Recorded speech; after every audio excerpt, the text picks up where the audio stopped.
સ્વામિનારાયણ સંપ્રદાયના કેટલાક લંપટ સાધુઓની સામે કાર્યવાહી કરવા માટે આજરોજ સુરત સ્વામિનારાયણ સિદ્ધાર્થ હિત રક્ષક સમિતિ દ્વારા કલેક્ટરને આવેદનપત્ર આપવામાં આવ્યું છે. સ્વામિનારાયણ સંપ્રદાયને કેટલાક સાધુઓ બદનામ કરી રહ્યા છે. આવા લંપટ સાધુ બાવાઓને સંપ્રદાયમાંથી દૂર કરવામાં આવે, કારણ કે આવા બાવાઓ સેક્સ કાંડ રચે છે અને તેના છાંટાથી સ્વામિનારાયણ સંપ્રદાય પર પડી રહ્યા છે, જેના કારણે સંપ્રદાય દિવસે ને દિવસે બદનામ થઈ રહ્યો છે. ત્યારે આવા સાધુડાઓની સામે સખત કાર્યવાહી થાય તેના માટે સુરત સ્વામિનારાયણ સિદ્ધાંત હિત રક્ષક સમિતિ દ્વારા આજે મંગળવારે આવેદનપત્ર આપવામાં આવ્યું હતું. અર્જુનભાઈ સુહાગિયા. અમે અત્યારે જે આ સંપ્રદાયની અંદર આ બાવાઓ સાધુઓ જે લંપટ સાધુઓ જે કૃત્ય કરી રહ્યા છે બધા એના વિરોધમાં અમે સરકાર કલેક્ટરશ્રીને આવેદનપત્ર આપ્યા છીએ. અને અમારી જે સ્કીમ છે 1973માં પાસ થયેલી વહીવટી સ્કીમ ગુજરાત હાઈકોર્ટે પાસ કરેલી, એનો સંપૂર્ણ અમલ થાય એ અમલ કરાવવા માટે અમે સરકારને મધ્યસ્થી થવા માટે અમે આ કલેક્ટર આવેદનપત્ર આપ્યા છીએ.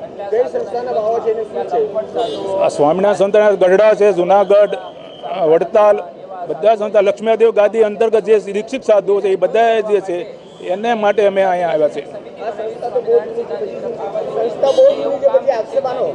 સંસ્થાઓ જૂની છે, પણ આ ભગવાન હિસાબે જે ભગવા પહેર્યા સાધુ પર બધા વિશ્વાસ રાખ્યો છે. વિશ્વાસ રાખ્યો એટલે આ જ્યારે બહાર આવ્યું બધું ત્યારે હરિભક્તોને જાણ થઈ. આ તો હળા બગડ્યા છે બધા, એટલે જાગૃત થઈને બધા એક થઈને અમે અહીંયા આવ્યા છીએ બધા હરિભક્તો. આવા લંપટ સાધુને હાકી કાઢવા માટે અમારા બધા હાજર થયા છે અને કોઈ શાંતિથી ભજન નથી કરી શકતા, કારણ કે આ લોકો ગરીબ ગયેલા અને કાઢ્યા પેલા બિચારા કેમ ભજન કરે? આ બધાની લાગણી દુભાઈ છે. અમારા જે સાધુઓ લંપટ સાધુઓ, બીજા સાધુ 90% તો ખરાબ છે, પણ 10% સાધુઓ સારા છે.